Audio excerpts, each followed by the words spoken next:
If it isn't easy and it isn't fun, break up. Break up. Break up. We are struggling so hard to keep this relationship together. It seems every time we turn around there's a challenge, but we're committed to making this work. If you are intentionally doing that, I would even dare to say it's a sin because you're deceiving the other person.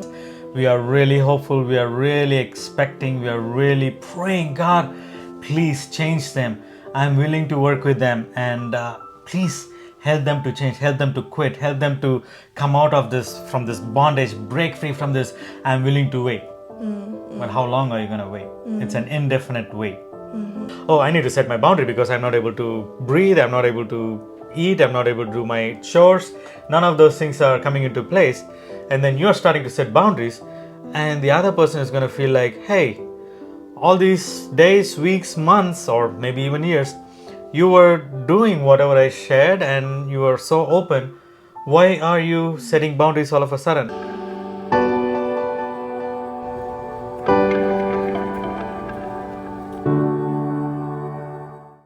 Welcome to another episode on Happily Ever After with the Raj family. Today we are going to go through some points from this book, Laws of Dating. It is written by Mike Tucker. It was, I think, released in 2007. It's a very small book, quick read, but very, very, very powerful points. It's like bullet points, and boy, is it deep. And he has written 10 laws in this book, and we would like to share some of the points that we saw and we feel impressed. Now, even though it says laws of dating, we didn't read this while we were dating. We read other books. However, we did read after we got married to have an idea. But if you're dating or if you're contemplating to date someone in the near future, this is a very powerful book for you, and we highly recommend it. Yes, and really, even though we were already married, we could look back and see how these points really made sense in so many ways. So we just want to share and also discuss our perspectives and what we think about it from our experience. Yeah.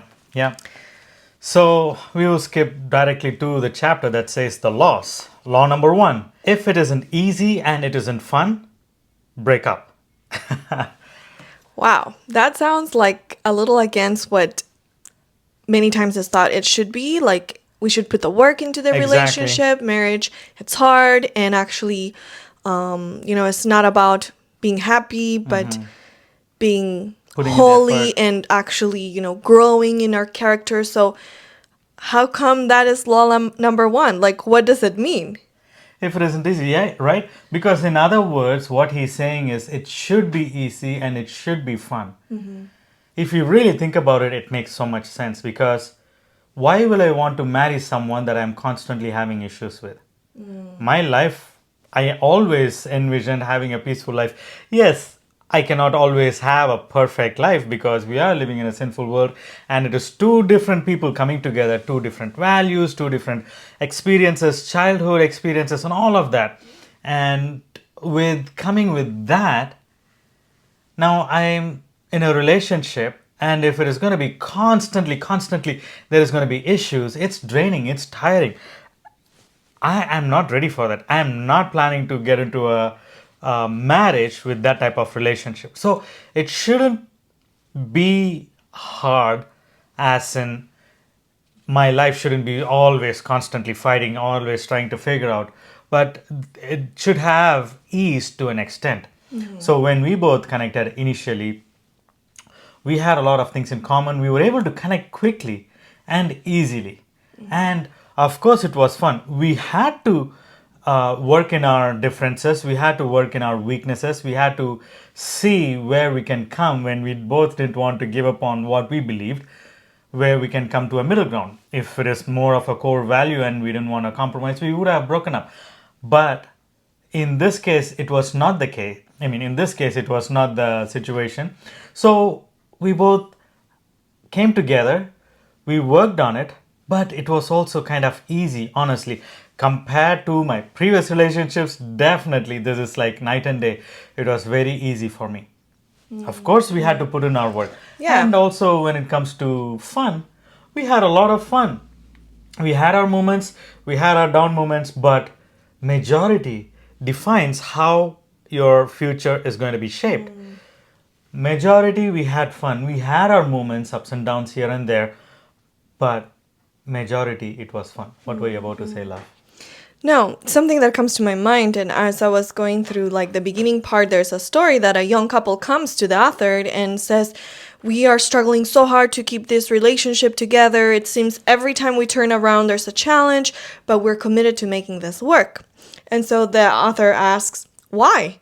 And that shocked them. They were like, not sure what to say. And so he asked them, "Why would you work so hard to keep this relationship?" And so he was challenging the couple. What was really the underlying issue? Was it really they needed help to work through things? Or were they trying to forcefully make something work? And then that makes me think of something I like to tell young people now with our experience and going through different relationships. 80% of your relationship should be the good, the things you enjoy, the blessings, the understanding. 20% will always be struggles, differences, things to work on. But if your relationship is 50-50, 50 good, 50 bad, there's an issue there. Either you really see what's the core issue and have it changed, or that might not be the best relationship. Yeah. And if it's mostly issues and 20% of it is amazing, well, that's not going to be really the thing. So even now in our marriage, we have our challenges, but I would say 80% of it, it has been always a huge blessing, a joy, fun. Fun and encouraging. So God did not create relationships to bring us down and be only taking all our energy to try to make that work. The relationship is meant to empower us to do the work that God gave us to do and the purpose. So yes, there will be bumps and there will be things to work on. So it's not all bliss, but it shouldn't be so hard that it detours and hinders you from life. Yes. And from joy and from living. Exactly. You don't stop living just because you are in a relationship, right? It should enhance your joy. It should enhance your happiness and everything. But one foolproof method for you to recognize if you're in a bad relationship, if your relationship is constantly suffering and struggling, is have a pause between you both. You go somewhere, or she goes somewhere, or he goes somewhere, whoever it is. You part ways. You're not breaking up, but you are having like a space. Giving space. Yeah, spend time with your friends or with your family, and reduce your conversation or communication to maybe like 10% of what it would usually be. Then you will be able to notice how you feel about the relationship. Is it really good? Are you missing the person? Or you feel like a huge burden lifted off of you. Sorry to say this, but for me, in my past relationship, when my ex-girlfriend broke up with me, I felt like a huge burden was lifted off of me. I felt like so much relief, so much freedom. I felt like I was finally able to breathe. You know full well that that is not the relationship to be in. So I totally agree with this author, this first law. If it isn't easy and it isn't fun, break up. And again, we just want to make it clear, even a good relationship will not be 100% easy and fun, but that majority should be. It shouldn't be half and half or the majority a struggle. And also, thank you for pointing that out, because I just remembered, we have seen a number of people, we both have seen a number of people, when they go through issues, the whole relationship is issues after issues after issues after issues. And then when one party decides to break up, immediately the other one would say, every relationship has issues and everyone works on it, so we need to work on it as well. So no one is without issues, so we also have issues. Let's work on it and we will be able to move forward and God will help us out. While that is true to an extent, it is not the complete truth. And that goes along with what you said. 80% should be enjoyable, having fun, it should be easy, communicating, and all of that. 20% will be there, and you need to work on it. If you don't want any issue at all, then you cannot be in this world. You just might as well be single. Yeah, yeah. And if you really want to work on things, there should be results coming Yeah, out of it. It yeah. shouldn't be always the script, well, everyone has issues and, we just have to love each other and forgive each other and use manipulation or victim mentality to Yeah. make the other person feel like, you shouldn't be expecting something to bring joy and a blessing into your life because this is supposed to build our characters and make us more like Christ. Yes, God created friendships and our life to be character building, but also we should not move forward with someone when it's all heavy and difficult, because that's not God's plan for marriage. The reason why he created marriage. Absolutely not. The next law number 2, it says, date only people whom you would consider marrying. And this is something we have shared in some of our previous episodes, like be intentional when you're dating, when you're courting, when you're in a relationship. You need to have the intention of marrying that person. Now, that doesn't mean you have to marry that person, but the intention is to marry the person, and that's why you're dating. Do you have any comments on that, love? No, I agree with this law, and I think it's almost self-explanatory.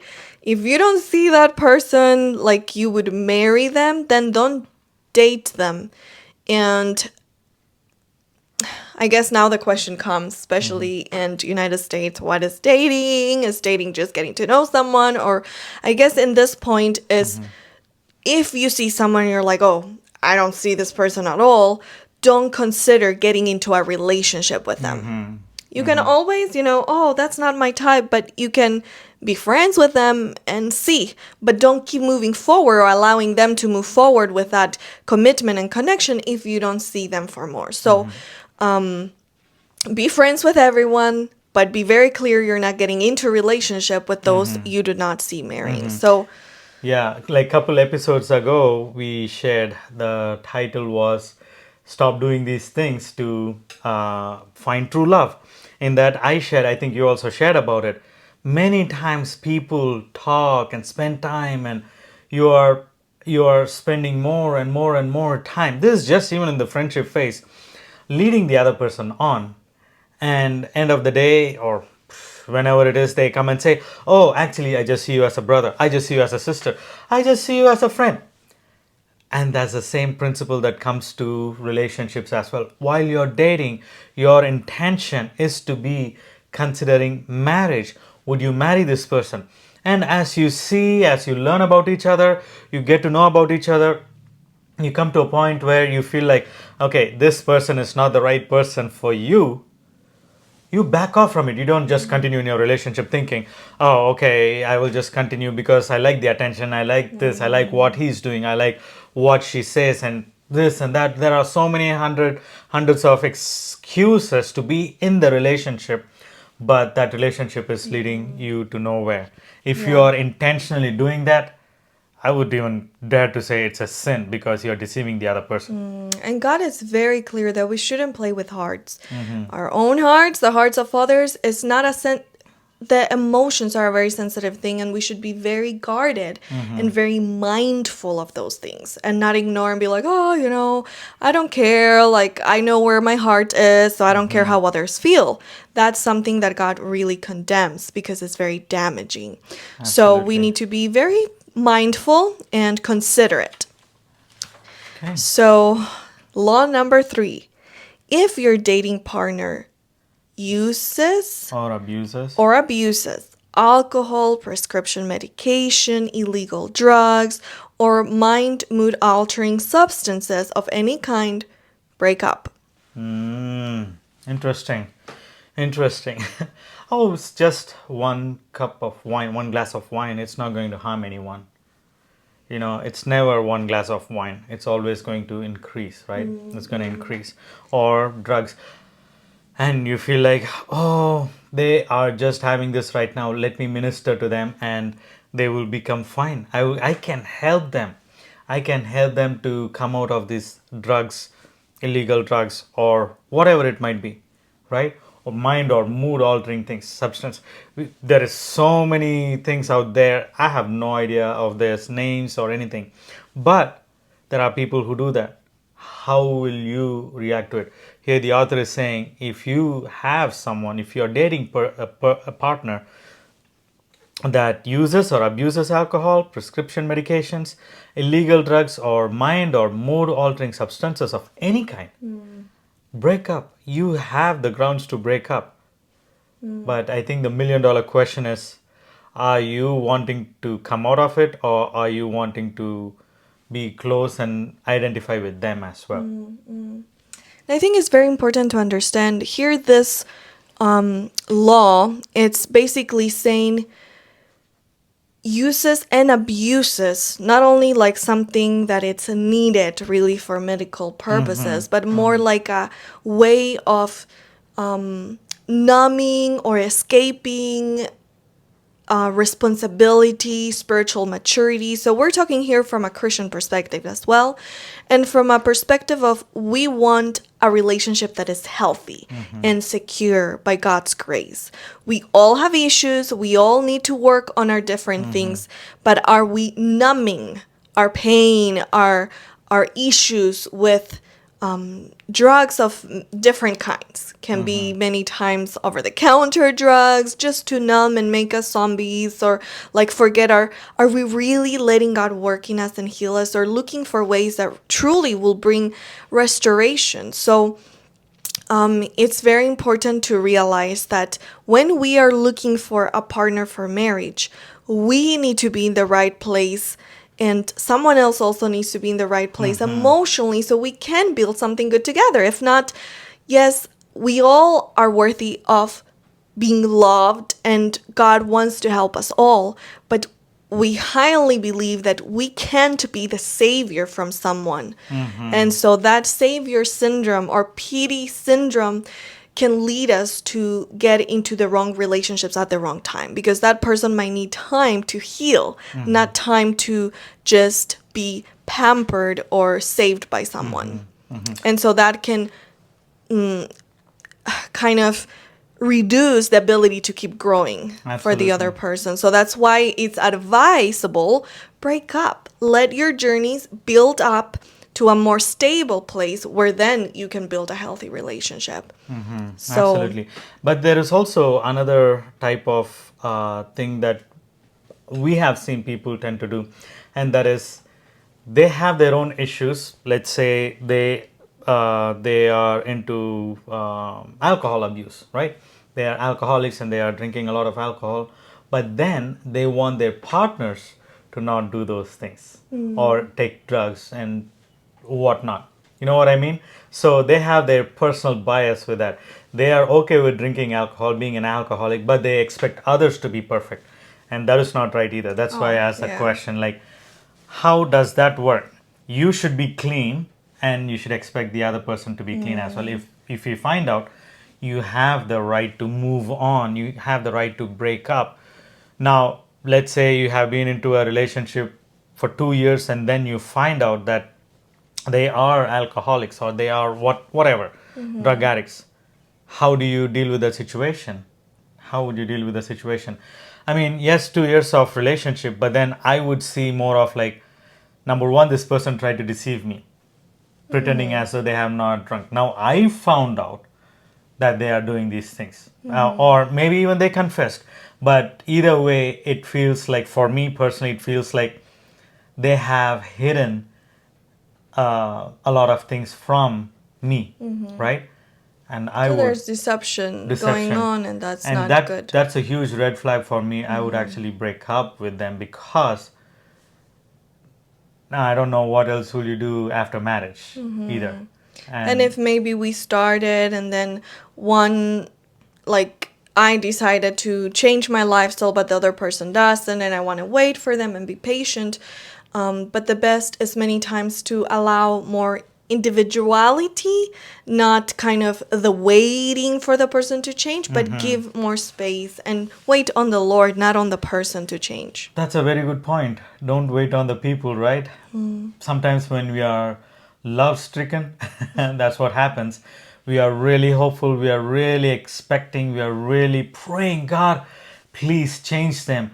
I'm willing to work with them. And please help them to change. Help them to quit. Help them to come out of this, from this bondage, break free from this. I'm willing to wait. But how long are you going to wait? It's an indefinite wait.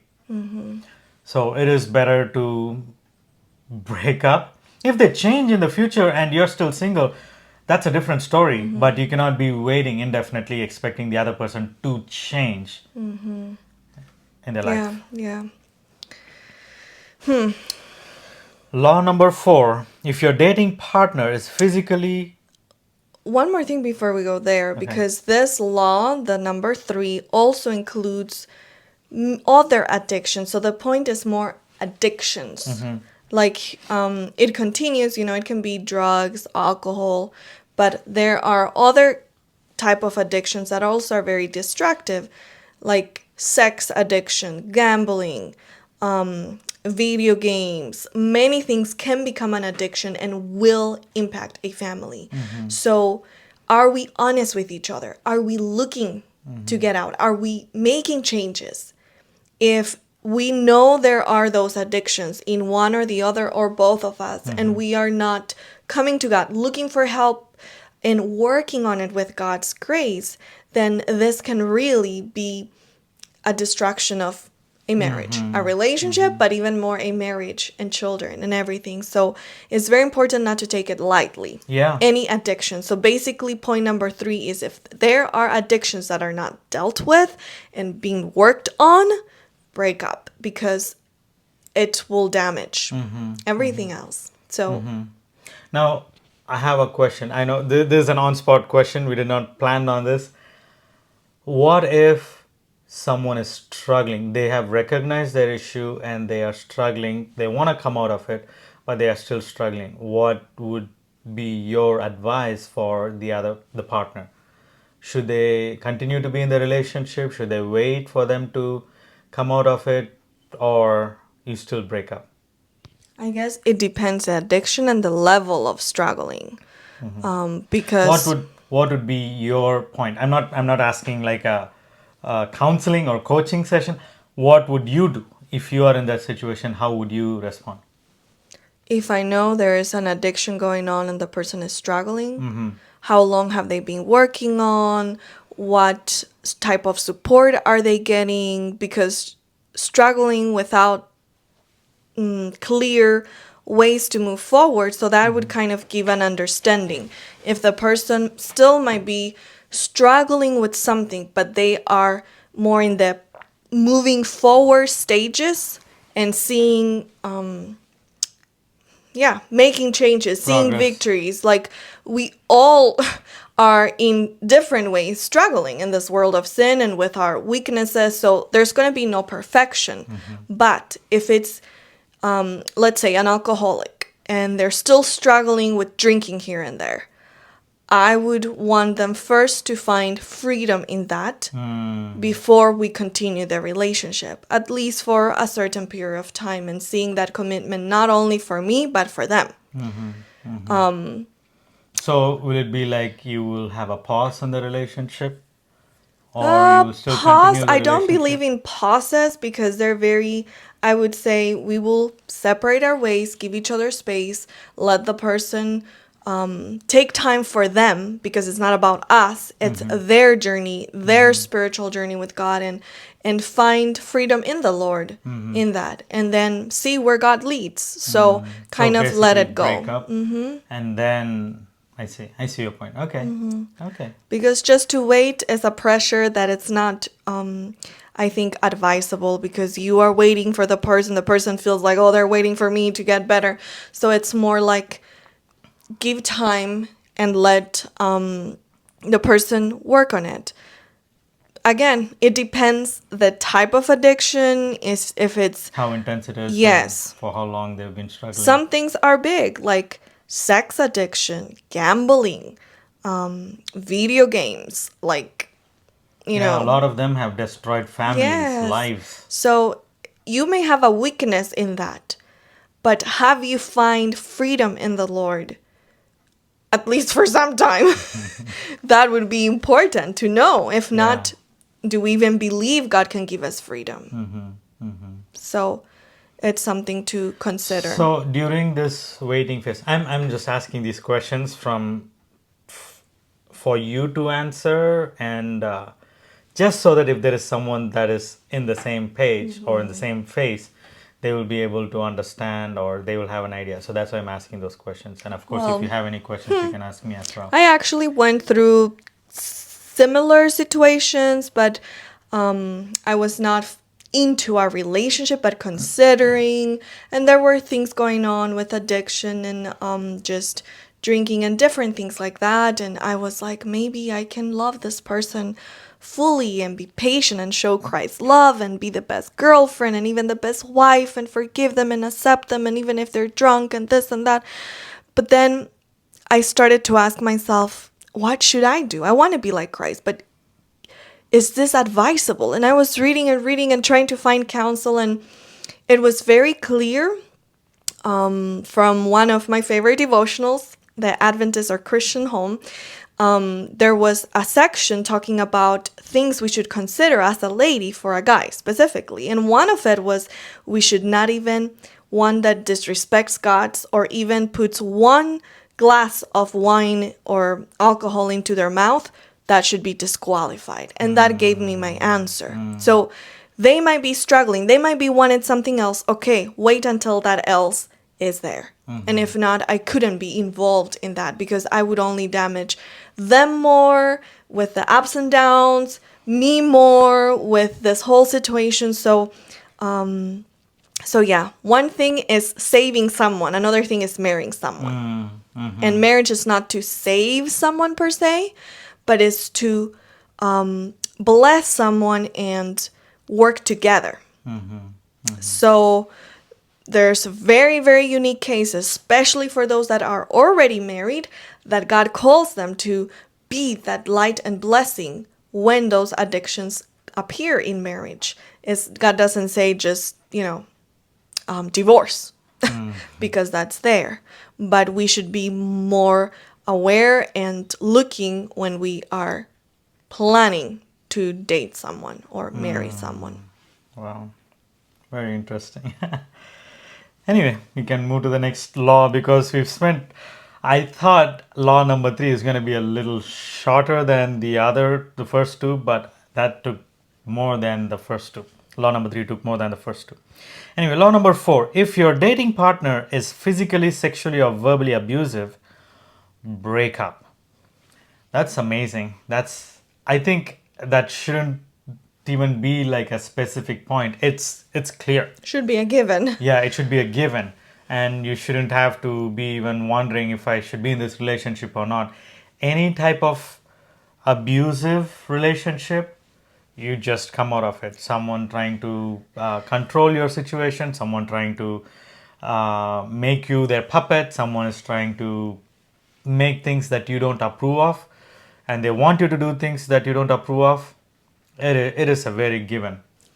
And we have some other episodes or talks on abuse specifically, but it can come in very different forms. Sometimes very nice and flowery, but it's trying to abuse, sometimes with guilt, manipulation, trying to abuse. So we just need to be aware and not fall into those tactics, but understand that whatever it's pushing, and then it will come into law number 5. I think that's a very important one. It goes hand in hand, abuse and boundaries. Boundaries, yeah. Law number 5, before you date, know how far is too far.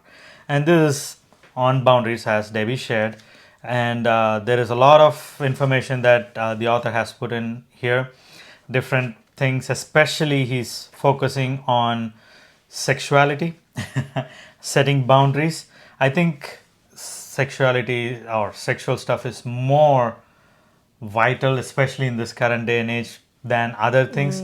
But I think there should be other boundaries set as well, because we have spoken about this again in the previous episode, specific to boundaries. Like, if you don't set boundaries, no one else is going to set boundaries. But then you, in the beginning of the relationship, you don't set boundaries, and then all of a sudden you're like, oh, I need to set my boundary because I'm not able to breathe, I'm not able to eat, I'm not able to do my chores. None of those things are coming into place, and then you're starting to set boundaries, and the other person is going to feel like, hey, all these days, weeks, months, or maybe even years, you were doing whatever I shared and you were so open. Why are you setting boundaries all of a sudden? So it is very important for us to set boundaries even before you start dating. That is what the author here is trying to say. What I can say is that you must set those boundaries before you date. When you're in a moment of romance or passion, it's too late to make that decision because you cannot undo it immediately. It's going to be really hard to undo that part. So what to do if someone is like, oh, if you love me, you wouldn't set this boundary? Yeah, I think he has written about that part as well here. Let's see if I'm able to find it. Okay, yes. Some say things like, if you love me, you let me. And then there's only one appropriate response. This is what the author is saying. There's only one appropriate response to such an idiotic statement. If you love me, you won't push me to violate a boundary that's important to me. That's it. That's it. That's that nailed it. Yes, because basically it goes both ways, right? One person is saying, oh, if you love me, you will let me. But the other person has the right to say, if you love me, you respect my boundary. Why don't you let me, why don't you respect what I believe in, what my core value is? And if you want someone that would let you, then go and find that person that is fine with whatever you want. We cannot force someone to think like us. Exactly. So that we're okay. So if you feel pushed or if you feel manipulated with, oh, you don't love me, then watch out, because that might be disrespect, and that might be really pushing boundaries, and you need to be very, very careful with those things. So people might not understand or not fully agree with your boundary, but they have to respect if they truly love you. If not, it's a sign that it's more selfish motives and not truly love and respect. So that very important law, set your boundaries early on. Absolutely. And be very clear. I'm working with a client, and she was mentioning, like, when should I set my physical boundaries? Like, from the first date, I was like, you should, especially if it's a clear date, you're meeting for the first time, you don't really know what the other person thinks or wants. You need to be clear where you stand. If you know each other from before, you kind of understand how you think, maybe you don't have to, from the first get-go, these are all my boundaries. But if you are on online dating sites and all of that, you need to make it very clear before that first visit, because someone might have no boundaries, and you need to be clear of your boundaries. And that will protect the longevity, the quality, the health of the relationship long term. And if it's someone that is not interested in longevity, health, and quality, they will just get upset, run away, just not be interested in that relationship. And that makes it very clear that it's not meant to be. Whew. They are not your Let them go. partner. You don't even have to break up. But this is a very important aspect. And this book is more talking about, if you already are entangled with someone, you should let go and break up, move on. Yeah, but here also, as I read it before, he does talk about that. When what I can say is that you must set those boundaries before you date. Yeah. So That's the basically, before you ideal. get into the relationship, you set boundaries. But if you're in the relationship and you're trying to set boundaries, the other person is going to feel like, oh, maybe there is a point where people might be learning in the process. You might not have had any boundary before, but now you're learning to set boundaries and you're still in the relationship. I think it's still okay to set your boundaries, even though you didn't set it before because you were ignorant of it. But now you're not ignorant of it, so you can set your boundary. And it gives an opportunity for you to see your partner if they are respectful of what you It's important to see. you. Yeah. Yeah. And it's important to explain if the person is coherent and not super selfish. It's important to say, this and this is important because of this. And the other person might agree or not fully agree, but at least you make clear why. So it's not completely like from the blue, I don't want this and that anymore. But these are the reasons why. Explain. And Yeah. the person might totally understand and be like, you have a point. I also would like that. Or I don't see it like that, but I will respect you. And that will say a lot of the person. So, what are the dangers, especially when we talk about physical boundaries and sexual type of boundaries? What are the implications, not only the dangers, but what should be our mindset to even desire those boundaries? In terms of not having sex or in general? In general, I mean, sex nowadays, there's many activities that are sex related, but that is not necessarily intercourse per se. So, in general, why would we want to have boundaries around that? Because I think it is our core value, right? It is our But core why value. is it our core value?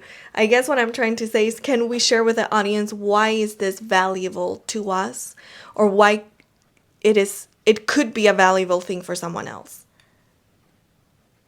Valuable as I'm trying to understand the Okay. question. Maybe I'll share a little bit from my side. So I know for me, this was something important, not just because you can get sexually transmitted diseases, or because it can be damaging in whatever way physically, but also emotionally. The more you are giving, the more complicated later on might be.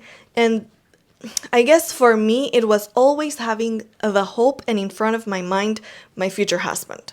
That was something that would always try to keep me like, I want to be the best for him one day. And so, if as human beings we lose that hope that one day we will get married, or that we will have that person, it can lead us to feel like, let me enjoy the moment, let me enjoy with whoever They become it's there, desperate. because I might never get to enjoy this. Or the what I'm trying to say is there's many myths about sexuality that leads us to be more free in that area. The myth of, maybe you'll never get married, so just have fun, think on the moment. The other one might be like, you need to be experienced. You should try. You should know how things work. If not, you're not going to be really accepted later on in a marriage. And the other one that I've constantly heard before, even back in India, is that what if you save yourself, but the other person is not? It's like experienced. So then all the times you have saved yourself is gone in vain. Imagine. So all of those, and this is what I was trying to bring it up too. Things we believe will lead us to act from a point of whatever is our belief system. So if our belief system is like, everyone is doing it, there's no one really not doing it, so we all need to be super experienced, then we are gonna act according to it. Yeah, and also the other downfall to it is we are going to be emotionally entangled with them even more than when you're not sexually active with them. So it really makes it hard for you to break up. It's not like you just, things didn't work out, we'll have to break up. And it basically, what I'm trying to say is, it is not going to be as easy to break up because you're now entangled. And what if there is a baby formed in the way, and the poor baby has to suffer two people that were not mature enough to hold off, and that things didn't work. And if they join together in a marriage, that's one thing. But if they do not join together and they are going to find different partners or marry different people, the child is going to suffer, right? We already have enough issues with the breakage in the family, broken families. Everywhere you turn around, there is broken family. In fact, when I came from India to the US, I was very kind of like timid in that aspect because I felt like, I don't know how I'm going to say, because as I shared before, in my experience, not in my experience, in my life, my father left us even before I was born. So it was kind of very shameful thing for me to share. But when I came to the US, almost every single friend that I made, every single classmate, almost, I'm not saying everyone, almost every single person that I met with, that I had, that was my colleague or that was my classmate, they work from a broken family. And that has become a norm. Why do we have to live in that type of society? We can change. The change starts from us. It looks like the whole world, at least in my view, it looks like the whole world views marriage, divorce, broken family as the norm, and that is how the life to live. At one point, there should be someone realizing that, hey, this is not right. This is not the way we should be living. Let's have a different type of society where married or marriages, family, healthy families are supposed to be the normal type of living. But it was kind of weird for me to see and experience all those things. So, yeah.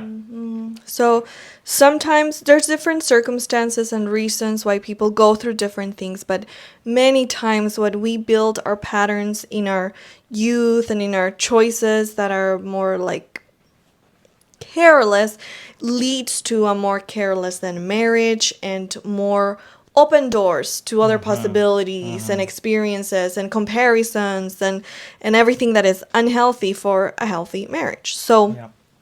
keeping all of those things in mind, our emotional attachment and then detachment and comparison and burden and all of that, health-wise and diseases, plus instead of thinking on what I won't have, I won't get married, I won't find someone that didn't have experience, I won't, think what if I do? What do I really want for my life? Yeah. And that will help you to make choices with more empowerment and not just lack and settling for whatever comes. I have gone through that where I share and never understood. And even when we go to counseling, there are people, the counselors don't understand what I'm trying to say. They are just stuck with their own thing, only one way. And if it has to go the other way, it is not right.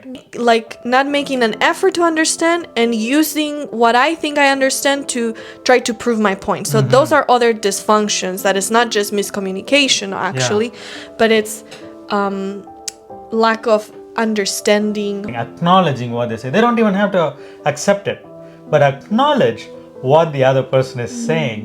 That makes a huge difference, because the second you acknowledge, it also makes you to think, okay, so this is what they're going through. Maybe I'm going through something incorrectly. So then you have less to work with, because already meeting someone else, learning how to communicate, understanding their past, their baggage, plus mine, it will already be a lot. Plus your wounds that have nothing to do with the relationship will add so much more heaviness. Jesus is indeed Lord. But how can we say that Jesus is Lord if we haven't accepted His Lordship in every area of life? So it's easy to say it, but it is hard to accept it. There is a difference between saying and accepting.